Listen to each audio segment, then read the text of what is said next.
هناك طائفة من الناس أنتم لا تريدون إراقة دماء الناس، يعني في فريق لا يريد إراقة دماء الناس، لا يريد القتل، وإن كان الطرف الآخر يريد القتل لكن سنقف له بقدر الحاجة.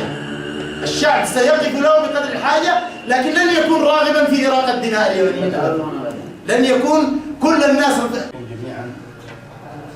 وأدعو الله تبارك وتعالى أن يجمعنا بالشهيد محمد وقبله الشهيد منتصر.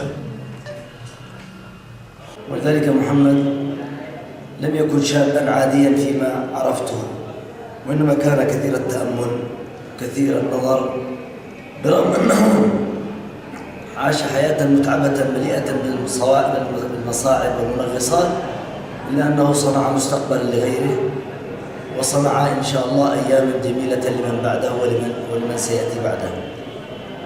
هكذا هو محمد، وهكذا هم شبابنا جميعا، يعني عرفناهم أثبتوا أنهم ليسوا كغيرهم، وأن أحلامهم وأشواقهم تنطلق نحو مستقبل زاهر للبلد. أثبت محمد وغيره من شبابنا الذين يكافحون الباطل وينافحون عن البلد والوطن والدين أنهم قناديل لن يكونوا أبدا كزنابيل الباطل. الموت لأمريكا فمات محمد والله أكبر والمساجد تنفجر، ومسيرة القرآن حرق مصاحف، والنصر للإسلام كفر ينتشر. طافوا ولكن ليس في أم القرى، عبدوا القبور وقد تبرأ من قبل.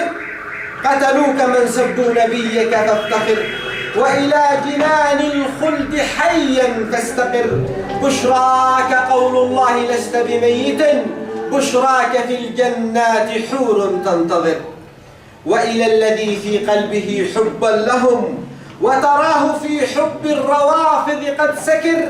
يوم القيامة سوف يبعث بينهم، ولمن يسب الصحب نار تستعر. إني عرفتك يا ابن شحرة فارسا، من أسرة تأريخها لا ينكسر.